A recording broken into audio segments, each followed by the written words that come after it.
സെപ്റ്റംബറിൽ സംസ്ഥാന കമ്മിറ്റിയുടെ വിപുലമായ യോഗം ചേരാൻ തീരുമാനിച്ചിട്ടുണ്ട്. അവലോകനത്തിൽ പരാമർശിച്ച രാഷ്ട്രീയ സംഘടനാ വിഷയങ്ങൾ ഈ യോഗം ചർച്ച ചെയ്യുകയും ആവശ്യമായ തിരുത്തൽ നടപടികൾ സ്വീകരിക്കുകയും ചെയ്യും.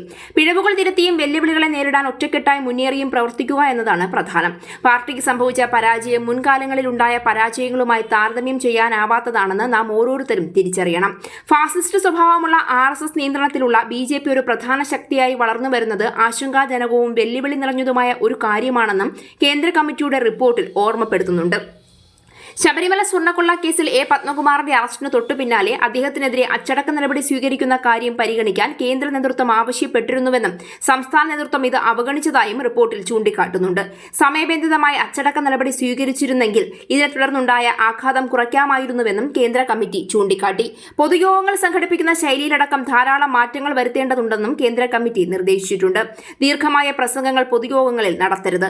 എതിരാളികളെ വിഷയങ്ങളിൽ തിരിച്ചറിഞ്ഞ് വിമർശിക്കാനുള്ള രാഷ്ട്രീയ തീക്ഷ്ണതയുടെ അഭാവമുണ്ട്. ഈ ദൗർബല്യത്തിന്റെ പ്രതിഫലനമാണ് അനുഭാവികൾ പൊതുയോഗങ്ങളിലെത്താത്തതെന്നും ചൂണ്ടിക്കാട്ടുന്നു. രാഷ്ട്രീയ കാഴ്ചപ്പാടുകൾ ജനങ്ങൾക്ക് മുന്നിൽ അവതരിപ്പിക്കാൻ കഴിവുള്ള സഖാക്കളുടെ എണ്ണത്തിലുള്ള കുറവും വർഗ ജനകീയ സംഘടനകളിൽ വേണ്ടത്ര രാഷ്ട്രീയം നടക്കുന്നില്ല എന്നതും പ്രതിസന്ധിയാണ്. വർഗീയതയ്ക്കെതിരെ ഞങ്ങൾ നിരവധി ക്ലാസുകൾ നടത്തിയെങ്കിലും അതിനെ ഒരു പൊതുബോധമായി മാറ്റാൻ ഞങ്ങൾക്ക് കഴിഞ്ഞില്ല. നിലവിലെ സാഹചര്യങ്ങൾ സൃഷ്ടിക്കുന്ന വെല്ലുവിളികളെ നേരിടാനും ഞങ്ങളുടെ ദൗർബല്യങ്ങൾ മറികടക്കാനും തിരുവനന്തപുരത്തെ EMS അക്കാദമി, AKG സെന്റർ ഫോർ റിസർച്ച്, കേരളത്തിലെ എല്ലാ ജില്ലകളിലും പ്രവർത്തിക്കുന്ന സമാന സ്ഥാപനങ്ങൾ എന്നിവ ഞങ്ങളുടെ അണികൾക്ക് പരിശീലനം നൽകുന്ന പരിപാടികൾ ഏറ്റെടുക്കേണ്ടതുണ്ട്. എല്ലാത്തരം ചർച്ചകളിലും ഇലക്ട്രോണിക് മീഡിയ സംവാദങ്ങളിലും ഫലപ്രദമായി പങ്കെടുക്കാൻ കഴിയുന്ന യുവ അണികളുടെ ഒരു ടീമിനെ പരിശീലിപ്പിക്കുന്നത് അത്യാവശ്യമാണ്. സമയം നിശ്ചയിച്ച ഒരു പരിപാടി ഉടൻ തയ്യാറാക്കേണ്ടതുണ്ട്. 10 വർഷം നീണ്ട ഭരണകാലം കേരളത്തിന് അടിസ്ഥാന സൗകര്യ വികസനം, ക്ഷേമ പദ്ധതികൾ, ദേശീയ തലത്തിൽ ശ്രദ്ധ നേടിയ ചില പദ്ധതികൾ എന്നിവ സമ്മാനിച്ചുവെന്നാണ് ഇടതുപക്ഷം അവകാശപ്പെടുന്നത്.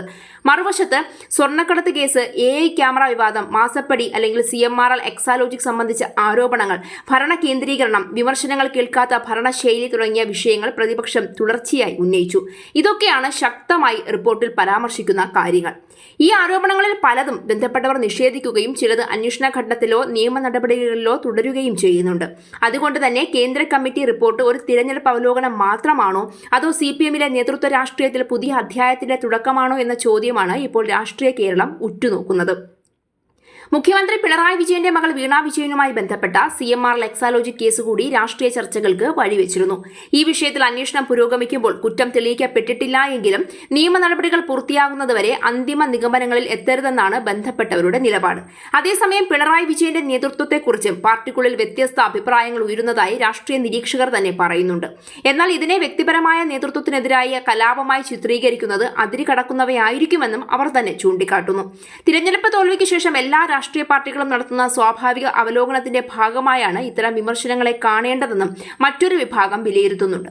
ഇടതുപക്ഷം തങ്ങളുടെ ഭരണകാലത്തെ പ്രധാന നേട്ടങ്ങളായി പൊതുവിദ്യാഭ്യാസ രംഗത്തെ മാറ്റങ്ങൾ, പൊതു ആരോഗ്യ മേഖലയിലെ വികസനം, ദേശീയപാതാ വികസനത്തിന് നൽകിയ പിന്തുണ, സാമൂഹ്യ സുരക്ഷാ പെൻഷൻ, അടിസ്ഥാന സൗകര്യ വികസനം തുടങ്ങിയവ ചൂണ്ടിക്കാട്ടുന്നുണ്ടായിരുന്നു.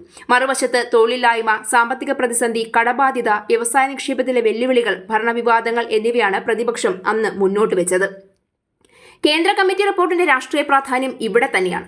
ഒരു തിരഞ്ഞെടുപ്പ് തോൽവിയെ വെറും പ്രാദേശിക കാരണങ്ങളിലേക്ക് ചുരുക്കാതെ സംഘടനാപരമായും രാഷ്ട്രീയപരമായും നേതൃത്വപരമായും വിശകലനം ചെയ്യാനുള്ള ശ്രമമാണ് റിപ്പോർട്ട് പ്രതിനിധീകരിക്കുന്നത്. അതിൽ നേതൃത്വത്തിന്റെ പങ്കും സംഘടനയുടെ പ്രവർത്തന രീതിയും ജനങ്ങളുമായുള്ള ബന്ധവും പരിശോധിക്കപ്പെടുന്നത് സ്വാഭാവികമാണ്. ഇനി ഈ റിപ്പോർട്ടിന്റെ അടിസ്ഥാനത്തിൽ പാർട്ടി എന്ത് തിരുത്തലുകളാണ് നടത്തുന്നത് എന്നതാണ് നിർണായകം. നേതൃത്വത്തിൽ മാറ്റമുണ്ടാകുമോ? സംഘടനാ തലത്തിൽ പരിഷ്കാരങ്ങൾ ഉണ്ടാകുമോ? ജനങ്ങളുമായുള്ള ബന്ധം ശക്തിപ്പെടുത്താനുള്ള പുതിയ രാഷ്ട്രീയ രേഖ രൂപപ്പെടുമോ എന്ന ചോദ്യങ്ങൾക്കുള്ള ഉത്തരമാണ് CPM-ന്റെ അടുത്ത രാഷ്ട്രീയ ഘട്ടം നിർണ്ണയിക്കുക. ഒരു തിരഞ്ഞെടുപ്പ് തോൽവി ഒരു പാർട്ടിയുടെ രാഷ്ട്രീയ ഭാവിയെ നിർണ്ണയിക്കണമെന്നില്ല. പക്ഷേ ആ തോൽവിയിൽ നിന്ന് പാർട്ടി എന്താണ് പഠിക്കുന്നതെന്നാണ് ഭാവിയെ നിർണ്ണയിക്കുന്നത്. CPM കേന്ദ്ര കമ്മിറ്റി റിപ്പോർട്ടിനെ ചുറ്റിപ്പറ്റിയുള്ള ചർച്ചകൾ ആ യാഥാർത്ഥ്യമാണ് വീണ്ടും ഓർമ്മിപ്പിക്കുന്നത്. പ്രതിപക്ഷം വർഷങ്ങളായി ഉന്നയിച്ചിരുന്ന വിമർശനങ്ങളും പാർട്ടിക്കുള്ളിൽ ഉയരുന്ന ആത്മപരിശോധനയും ഒരേ വിഷയങ്ങളിൽ കൂടിച്ചേരുന്നുവെന്ന രാഷ്ട്രീയ വിലയിരുത്തലുകൾ ഇപ്പോൾ ഉയരുന്നുണ്ട്. അതേസമയം ആഭ്യന്തര അവലോകനത്തെ നേതൃത്വത്തിനെതിരായ അന്തിമ വിധിയായി കാണേണ്ടതില്ല കഴിയില്ല എന്നാണ് CPM നേതൃത്വം വ്യക്തമാക്കുന്നത്. തിരഞ്ഞെടുപ്പ് തോൽവിയുടെ കാരണങ്ങൾ കണ്ടെത്തി മുന്നോട്ടു പോകാനുള്ള സംഘടനാപരമായ പ്രക്രിയയുടെ ഭാഗമായാണ് അവർ ഇതിനെ അവതരിപ്പിക്കുന്നത്. കേരള രാഷ്ട്രീയം പലവട്ടം തെളിയിച്ചിട്ടുള്ളതാണ് വിജയത്തെക്കാൾ വലിയ പാഠങ്ങൾ പലപ്പോഴും പരാജയങ്ങളാണ് നൽകാറുള്ളതെന്ന്. അതിനാൽ ഈ റിപ്പോർട്ട് ചരിത്രത്തിലെ ഒരു രേഖയായി മാത്രം ഒതുങ്ങുമോ, അതോ CPMന്റെ സംഘടനയിലും നേതൃത്വ രീതിയിലും നയപരമായ സമീപനങ്ങളിലും മാറ്റങ്ങൾക്ക് വഴിയൊരുക്കുന്ന രേഖയാകുമോ എന്നതാണ് ഇനി ശ്രദ്ധിക്കപ്പെടേണ്ട ചോദ്യം. അടുത്ത മാസങ്ങളിൽ പാർട്ടി സ്വീകരിക്കുന്ന തീരുമാനങ്ങളും ജനങ്ങളിലേക്കുള്ള രാഷ്ട്രീയ ഇടപെടലുകളും തന്നെയാകും ഈ ചോദ്യങ്ങൾക്ക് മറുപടി നൽകുക. അതുവരെ ഈ റിപ്പോർട്ട് കേരള രാഷ്ട്രീയത്തിലെ ഏറ്റവും പ്രധാനപ്പെട്ട ചർച്ചാ വിഷയങ്ങളിൽ ഒന്നായി തുടരുമെന്നതിൽ സംശയമില്ല.